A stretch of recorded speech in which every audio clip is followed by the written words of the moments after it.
আসসালামু আলাইকুম, শুভেচ্ছা, স্বাগতম। প্রিয় দর্শক, আপনারা জানেন কয়েকদিন আগে হয়ে গেল ইরান আর ইসরায়েলের যুদ্ধে উভয় দেশেরই ক্ষয়ক্ষতি হয়েছে, কিন্তু এখানে জয় হয়েছে কারা এবং কারা লাভবান অলরেডি এর মধ্যে আপনারা জেনে গেছেন। ইসরায়েলের ক্ষতি হয়েছে অনেক, কিন্তু ইসরায়েলের সংবাদ মাধ্যমের উপর সেন্সরশিপ দেওয়া, তারা বলছে তেমন কোনো ক্ষতি হয় নাই। কিন্তু আজকালকার যেই দিন, প্রিয় দর্শক, যেই অ্যাডভান্স মিডিয়া, তারপরে সমস্ত কিছু সোশ্যাল মিডিয়া সহ কত ধরনের মিডিয়া আজকাল বের হয়েছে আপনারা তো জানেনই দর্শক। তো ওইরকমই একটা সংবাদ যায় দিন পত্রিকায় ছাপানো হয়েছে। ইরানের ক্ষেপণাস্ত্র হামলায় ইসরায়েলের ৩১,০০০ ভবন ধ্বংস। চিন্তা করছেন, ৩১,০০০ ভবন, একটা দুইটা? মধ্যপ্রাচ্যে চলমান সামরিক উত্তেজনার প্রেক্ষাপটে ইরানি হামলায় ইসরায়েলের অন্তত ৩১,০০০ ভবন ও ৪,০০০ যানবাহন সম্পূর্ণরূপে ধ্বংস বা গুরুতরভাবে ক্ষতিগ্রস্ত হয়েছে বলে দাবি করেছে ইরানের প্রতিরক্ষা সংক্রান্ত সংবাদ মাধ্যম দেফা প্রেস। রাশিয়ার রাষ্ট্রীয় বার্তা সংস্থা তাস-এর বরাত দিয়ে এই তথ্য প্রকাশ করা হয়েছে। দর্শক, এখানে কলম আমরা এইটা ভাবতে পারি, হয়তো প্রিয় দর্শক আপনারা ভাবতে পারেন যেটা তো ইরানের একটা সংবাদই করছে, কিন্তু ইরানের না, রাশিয়ার একটা সংবাদ মাধ্যমের বরাত দিয়া ইরানি সংবাদ মাধ্যমটা বলেছে।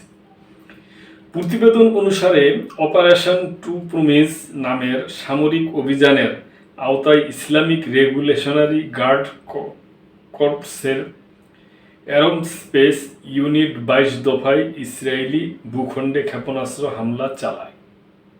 ২২ দফা। এতে ইসরায়েলের একাধিক শহরের ভয়াবহ ক্ষয়ক্ষতি হয় এবং এটি দেশের জন্য অপূরণীয় ধ্বংস ডেকে এনেছে বলে দাবি করা হয়। এর আগে ১৩ই জুন ইসরায়েল ইরানের উপর প্রথম সামরিক হামলা চালায়। টানা ১২ দিন ইসরায়েলি বাহিনীর ইরানের সামরিক ঘাঁটি, পারমাণবিক স্থাপনা এবং আবাসিক এলাকাকে লক্ষ্য করে বোমাবর্ষণ করে। এর জবাবে পাল্টা হামলায় নামে ইরান।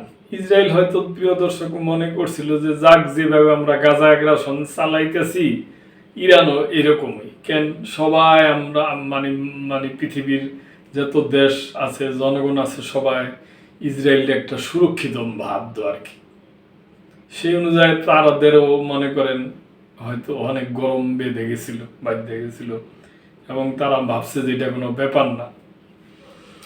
এদিকে ২২শে জুন যুক্তরাষ্ট্রে ইরানের ৩টি গুরুত্বপূর্ণ পারমাণবিক কেন্দ্রে নাতাজ, ফর্দ ও ইস্পাহান লক্ষ্য করে সামরিক আঘাত আনে। জবাবে ইরান কাতারের অবস্থিত যুক্তরাষ্ট্রের বৃহত্তম সামরিক স্থাপনা আল উদেইদ বিমান ঘাঁটিতে ক্ষেপণাস্ত্র হামলা চালায়।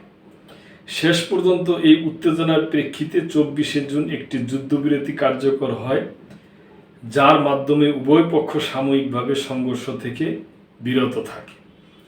বিশ্লেষকরা বলছেন এই সংঘাত মধ্যপ্রাচ্যের কৌশলগত ভারসাম্যে বড় ধরনের পরিবর্তন আনতে পারে এবং ভবিষ্যতে আরো উত্তেজনার পথ খুলে দিতে পারে। দর্শক, এই যে শেষের যে কথাটা, উত্তেজনার এইটা আমরা চাই না। আমরা চাই যে ভবিষ্যতে যেন শান্তি ফিরে আসে। যুদ্ধ কখনোই ভালো না, প্রাণহানি ঘটে, তারপরে সম্পদ ধ্বংস হয়, কেউ উদ্বাস্ত হয়ে যায়। তো সুতরাং তাদের যে যুদ্ধবিরতি চলছে, এটা যেন দীর্ঘস্থায়ী হয় আর যেন যুদ্ধ না হয়, এটি আমাদের কামনা থাকবে। প্রিয় দর্শক, আপনাদের কিছু বলার থাকলে, কোনো মন্তব্য থাকলে অবশ্যই কমেন্ট করবেন এবং আমাদের এই চ্যানেল সম্বন্ধে কোনো আপনাদের মন্তব্য থাকলে করতে পারেন নির্দ্বিধায়। আপনাদের ভালোবাসায় এই চ্যানেল আগায় চলছে। ভালো থাকবেন দর্শক, আজকে এই পর্যন্তই। আল্লাহ হাফেজ।